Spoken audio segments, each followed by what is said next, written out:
Tuluyan nang nahulog si Eduardo sa angking alindog ni Serpina. Totoo pala ang love at first sight. Saan naman ang galing yan, dude? In love niya ata kay Serpina. What? Wala kayong pinagtaiba sa kapatid mong si Valentina! Pareho kayong nakalupaan ng Eduardo niyan! Kasabay nito, nahumaling din si Serpina kay Eduardo. Dito raw nakatira ang babaeng sinasabi ni Dr. Morgan. Ang ganda nga niya. Sandro? Hanapin mo si Sandro. Kayo ang pagmumulan ng lahing ahas sa buong mundo. Bakit mo ko kilala? Tinalikuran niya si Sandro para lang makapiling niya ang binata. Pare, huwag pilitin ng babae kung ayaw ko kausapin. Kailangan ko sa bangkin. Siya lang makakatulong sa akin. Nakita ni Narda ang ginawang paghalik ni Eduardo kay Serpina. At dahil dito, lubusang nasaktan si Narda. Siyempre, may pinagsamahan naman kami ni Eduardo. May nararamdaman pa rin ako. Pero huwag ka mag-alala, tinan mo. Isang araw, pagising mo, magugulat ka na lang. Okay ka na, kahit meron na siyang iba.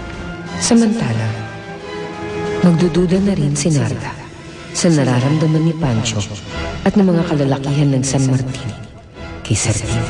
Serpina, actually medyo weird nga eh. Kasi ako, pati lahat ng kasama kong umattend ng party na yon, ganun din yung nararamdaman para sa kanya.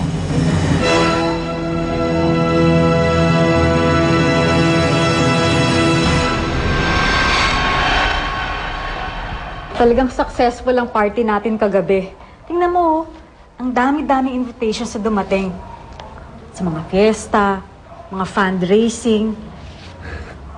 Lahat sila gusto ko makasama sa mga events. Itaig mo pang artista.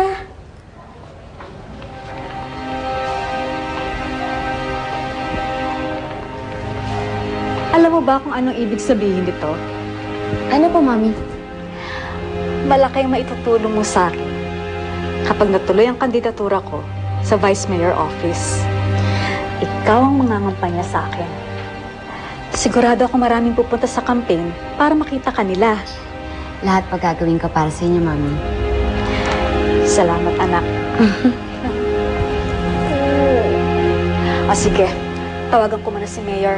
May mahalaga kaming pag-uusapan.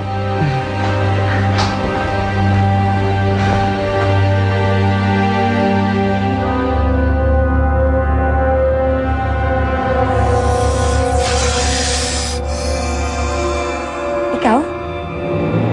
Hindi ka pang karaniwang ahas. Ako ang itinalagang bantay sa bagong magtataguyo sa lipi ng mga ahas. Ikaw yon, Serpina. Ako? Oo, ikaw na siyang tutupad sa misyon na hindi nagawa ni Valentina. Ang misyon? Hinog na ang iyong katawan, Serpina. Ang mga kalalakihan ay kusang mahuhumaling sa'yo. Yan ang taglay mong kapangyarihan nang muli kang isilang. Kahit saan ka magpunta, susundan ka ng mga kalalakihan. Hindi nila maiiwasan o matatanggihan ang taglay mong alindog. Lahat sila'y mababaliw sa taglay mong kagandahan. Habang hinahanap ng iyong katawan, ang tunay na lalaking dapat mong pagalayan ng iyong sarili.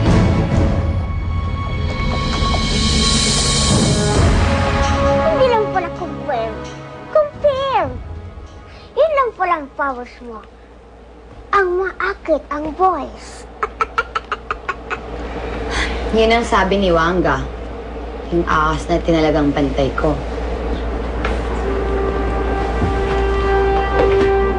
In fairness, ang buong akala ko talaga natalbugan yung beauty ko.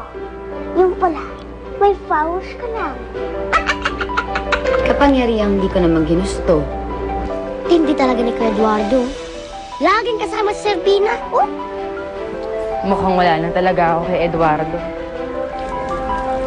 Eh, di ba ganun ka rin naman? May Pancho ka na. Ding, magkaibigan lang kami ni Pancho. Pero si Eduardo at Serpina, mukhang sila na. Gaga, dapat nga matuwa ka. Dahil madali na sa'yo magkaroon ng jowa. Kahit sinong lalaki, maaakit mo. Ay kaya nga ako hindi masaya eh. Dahil kaya lang pala nila ako nagugustuhan. Dahil sa powers ko. Ano pa nga ba? Ihinalikan mo pa si Eduardo. E di umibig ulit ang powers mo sa kanya. Ayoko ng ganun.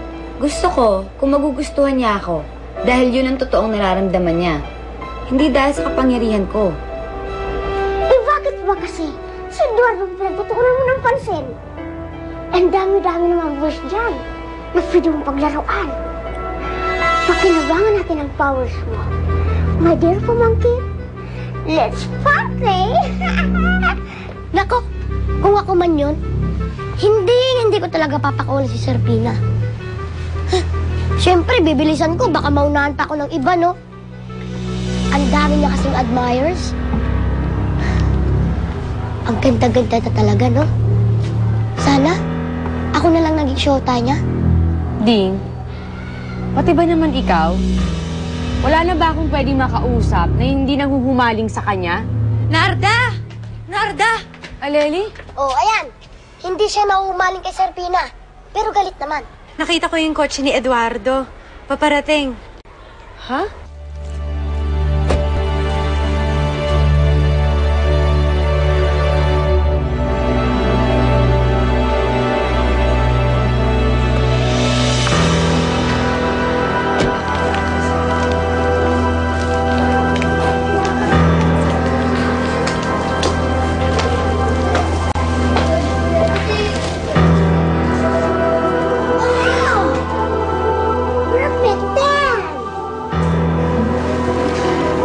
Narda, Aleli, kilala si Serpina? Oo naman. Sino ba naman ang hindi nakakakilala sa kanya? Hello, Serpina. Do you still remember me? Oo naman, Ding. Kilala niya talaga ako. Crush mo din ako. Aray! Hi, Ate Nata. Ate ko, John. Eh, mukha naman mas matanda ako sa kanya, no? Aleli?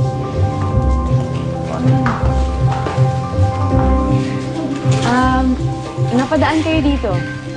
Punta kami dito kasi may dalagalo at saka donation para kay Miss Perfecta, padala ni Madam Ali.